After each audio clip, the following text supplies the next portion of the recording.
You get 3 rolls on the tower, and whatever you roll, it's got a question that it corresponds to, and that is where we start at least. It's so funny. I almost brought a new set of dice today, just in my pocket, because I just got it in the mail. So I'm a dice goblin. Really? I'm a full dice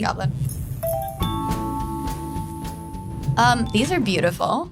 Yeah. Again, dice goblin. I put a lot of work into finding them. Can you give me 1 audition high, but then also 1 audition low, and tell me what you learned from that low that you then applied to future auditions? Yes. Audition high. Okay, I've got this one. A long time ago, I'm from Kansas City originally. So when I was first starting out, I would go to Chicago a lot to audition for things. And there's a bunch of amazing theaters up there. And I had auditioned for some plays, one of which Philip Seymour Hoffman was directing. And I had a final callback for it. And so I got to go to Chicago and have a director session with Philip Seymour Hoffman. And just, I didn't get the part in the play. Nothing ever came of it. But it was one of my favorite sessions I've ever had, because I got to just sit there and listen to his thoughts and work on really interesting material with one of the most brilliant dramatic minds we've ever had. That's the coolest thing ever. And I barely even remember a lot of it because it was such an all-encompassing experience, and I just couldn't believe this great that I got to be listening to. But he was quite the kind, creative, generous mind, and I was so grateful to have had that bit of time with him. As far as audition low, I think it's sort of a silly one, but I'll give it to you anyway. It was actually in one of the sessions for Shadowhunters. It was before the screen test, one of the final director-producer sessions. We'd been in there and we were working on this material, and I was going in and out of the room, and one of the scenes for the audition was one where, Clary storms out of the room at the end, as she often does, in some sort of indignant huff.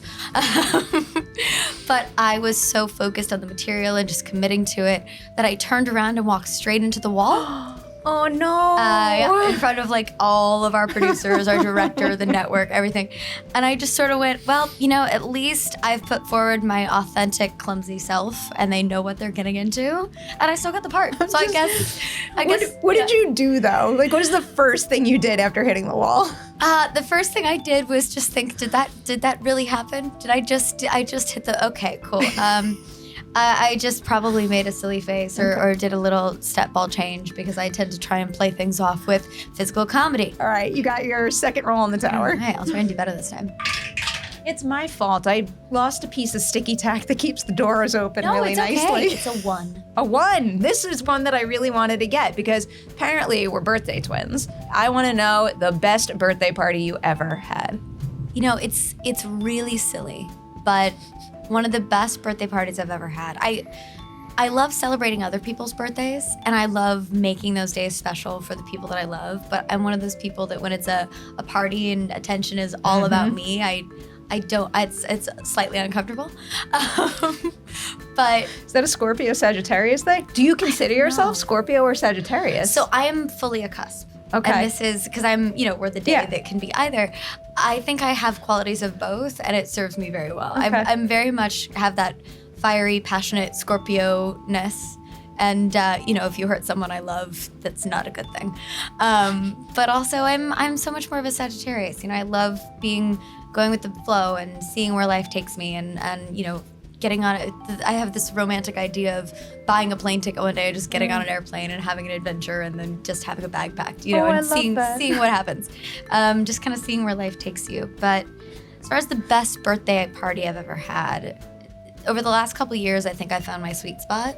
I have my favorite bar in LA, and I just call them up and I say, hey, can I just have a table on this side of the bar? And I just send a text to folks that I know are around. I'm like, hey, I'm gonna be at this bar. I'm gonna make cookies. There'll be ice cream. Come hang out. Come give me a hug. I miss you. Because I'm never here. I'm always off shooting somewhere. The best idea. It's the best because it's so low key, and then it just It's no pressure on anybody. Yeah, and it's been the most amazing thing to figure out which of my friends know each other that I had no idea.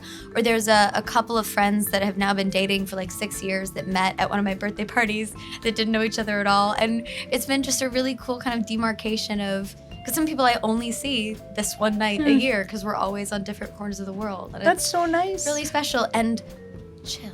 You got another roll in the tower. Last one up. I have one that I'm hoping you roll. What if I roll when a T-Rex comes out? I wish. Right? If I could make that happen, all of my dreams will have come true. Fantastic.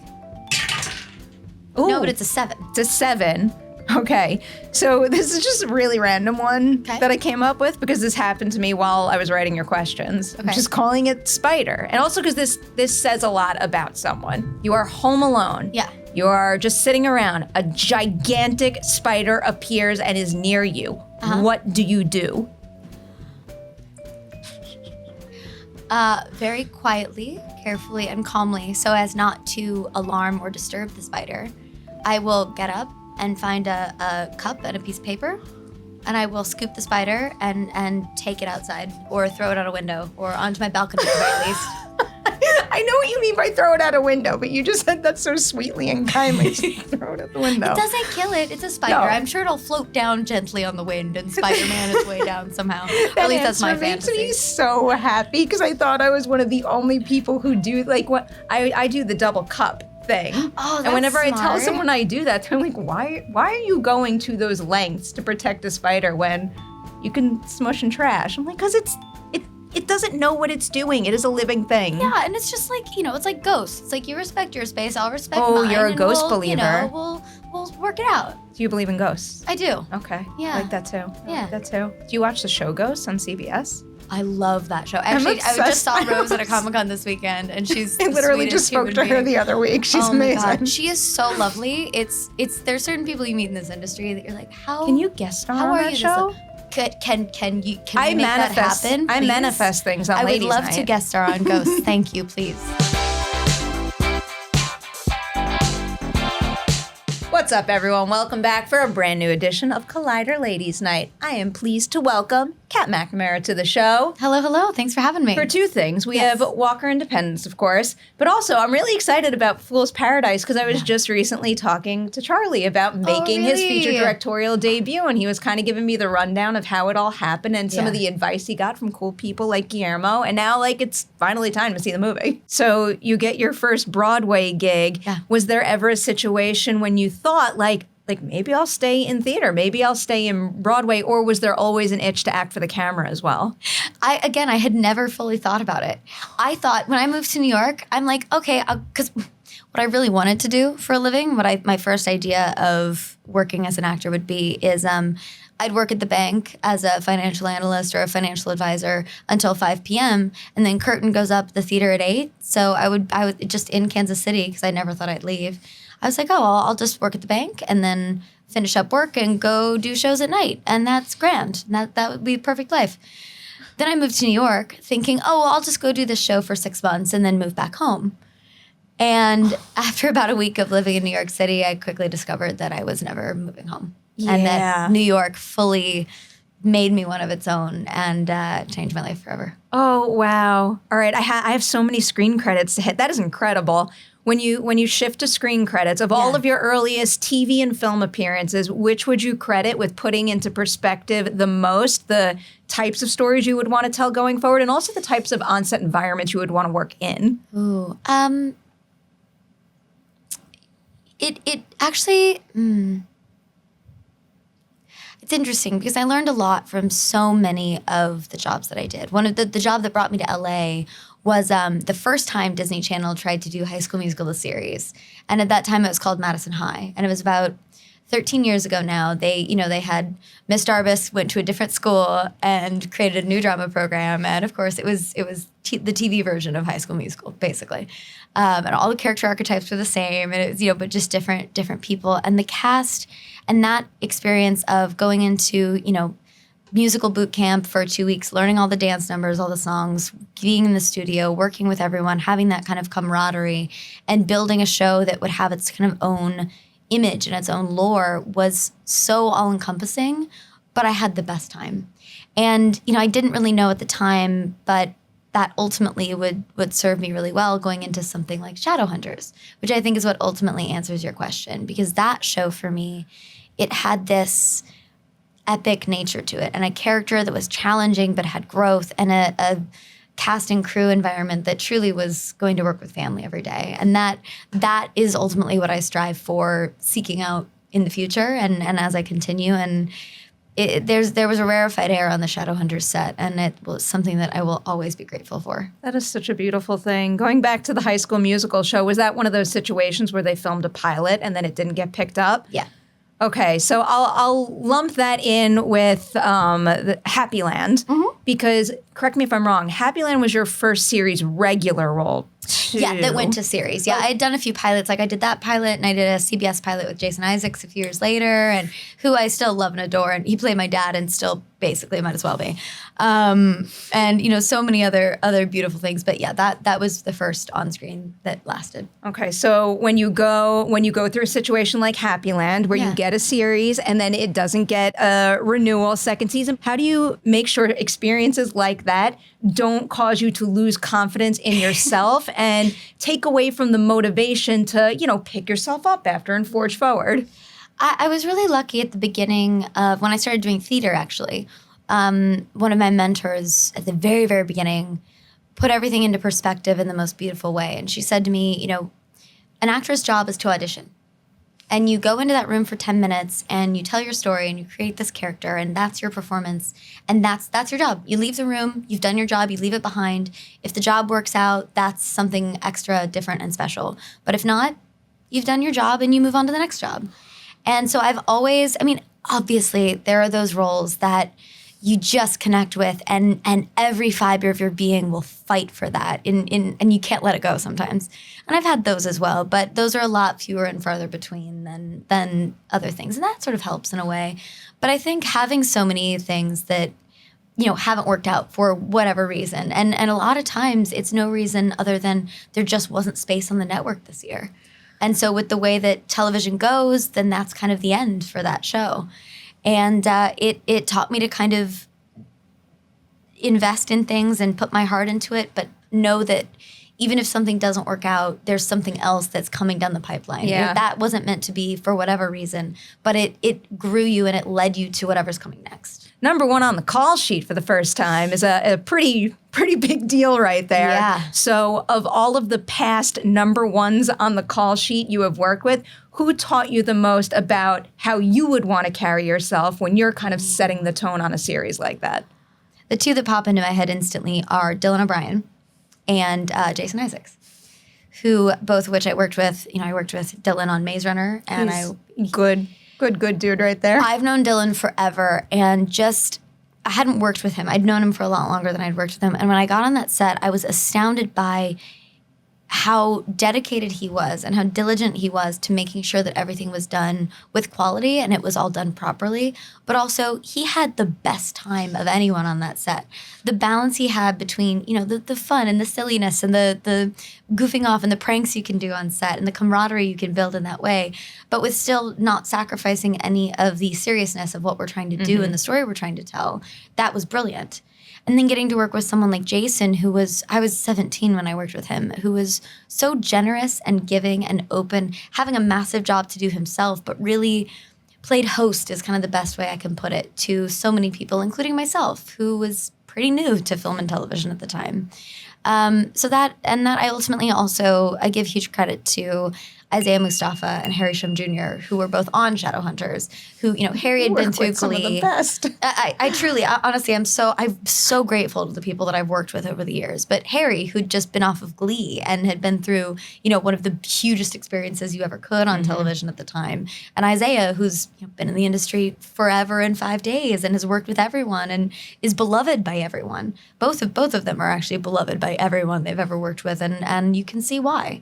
It's that not only their professionalism, but their care and their openness and their warmth that they bring to any environment they're on. And, you know, I've done my best to do the same and to kind of carry on all of their legacies in that way. So I'm going to go back to my Shadowhunters number one on the call sheet question to veer into Walker Independence a little. So you had a lot of great people setting an example for you, but what is something new about being the lead of a series that you learned along the way on Shadowhunters that now you find yourself prioritizing and using on Walker?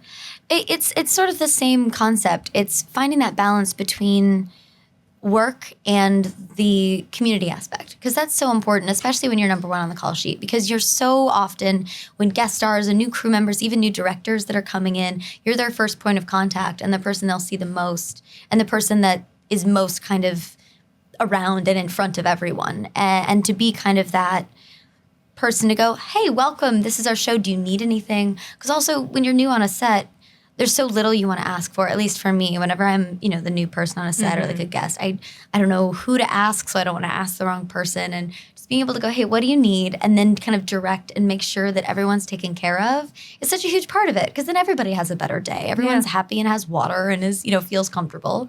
Then you can play and work and everything else kind of disappears. But, I learned how to do that on Shadowhunters just by nature of me being I loved the books so much. And just every time we got a new person, it was a new character, and I was getting to meet a character that I'd read and loved. I love looking at it that way with an adaptation. I remember Jade Hasune, who played Meliorn on Shadowhunters. He's this Sealy fairy person. He was so perfectly cast, and this was with every single person on our show, but our casting directors did such a great job of finding people that not only encompassed the book's character, but then had something else that they brought to it that enriched it and just shifted everything to where it made it exciting. And I remember I was walking by Jade. He was sitting there, he was half dressed in his Sealy armor for a fitting, and he was reading City of Bones, the first book in the Mortal Instruments series. And I walked by and we both looked at each other in the same time. He goes, Clary? And I go, you're playing Meliorn. What's your name? Jade? And he's like, oh my God, your name's not Clary. And so we had this very awkward both fangirling over each other. Oh, I get that. But that's kind of the most indicative thing about what makes it exciting is you get to build this world together. And that's, when you're number one, you get to see so many of the things from the ground up and build it and bear witness to every aspect, whether it's behind or in front of the camera. Also, coffee. Do you know what Rose told me when we were talking? What did she say? Had given up coffee for a period of time. I'm curious if it still stands and if it's still working for her. But you just see the expression on my face change, basically saying I'm trying to respect you, but I think you're crazy for doing that right now. Yeah. I didn't drink coffee. I got through university. I got through Broadway. I did everything. I never drank coffee. Wow. Until episode 5 of season 1 of Shadowhunters. What happened on that particular episode? We were shooting this werewolf fight in amongst all these shipping containers, and it just so happened to be spring in Toronto, and there was a thunderstorm. And as you know, on film sets, if there's lightning within a certain number of miles, you can't shoot for 30 minutes. So we were on a night shoot, and there was lightning. 22 minutes went by, lightning. 27 minutes went by, lightning. And this kept happening. It's about 11 p.m. when it started. It got to 4 or 5 in the morning, and this was still happening, and we hadn't shot anything. No. We ended up having to cancel the rest of the night and come back to it another day. But I remember about 3 in the morning, I walked up to the craft services table, and I was looking. I'd had all the snacks. I'd had so much Diet Coke, I couldn't see straight. And Matt DiDario was getting a cup of coffee, and I went, yep. And I've never looked back. That's the moment. That's the moment.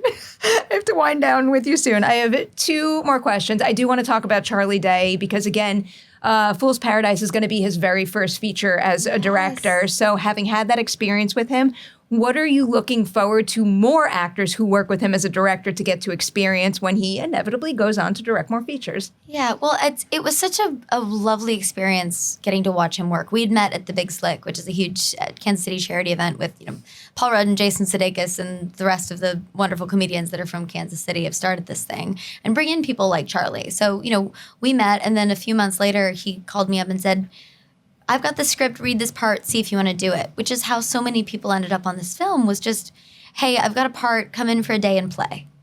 And that's what I ended up doing and had the best time. And as an actor who wants to direct eventually, it was amazing to be able to watch him and to enter a set where the entire crew loved him so much. You could tell that he'd brought in people that he had great working relationships with and had further even more earned his respect as the film continued. But what I loved most about working with Charlie is not only is he so smart and so intuitive at building upon what you're bringing to the story and still shifting and giving you something else to kind of elevate it even more and to continue to build the story he's telling, he's so excited about what you're bringing to the table as well. And so he's not telling you what to do and changing things and giving a correction as some, that can shut actors down sometimes when they feel like they're being, told to, I can roll with the punches. But he had created this environment of building together and playing together and this sort of camaraderie that continued to build and grow, that he was continually excited by an idea that you brought to the table, which sparked another idea that he had, which gave someone else an idea. And then it was just this constant ping pong of creativity that I can only imagine is what happens on the It's Always Sunny set. But it was such a lovely environment to play and create. And that's ultimately what this is supposed to be anyway. That's so true. But also he's just a brilliant storyteller, and his sensibility is uncanny. And I don't know if it's born or bred, but it's in him, and he's fantastic. Knowing all the people that have influenced you and the types of environments you've gotten to work in, now I want you to direct even more so you can create that for more people. Yeah, I would very much love to do that. I'm very excited to be here celebrating Walker Independence and also Fool's Paradise, Yes. which I believe will be in theaters when everybody watches this episode. In theaters, May 12th, go see Fool's Paradise. It is brilliant. It's got so many familiar faces doing things you would have never expected them to do. And just the brilliance of Charlie Day. I'm so excited. I'm so excited to see it. Kat, congratulations on everything you accomplished, everything that is coming your way. Keep spreading the joy and good vibes in this industry. We need as much of it as we can get. Thank you for having me.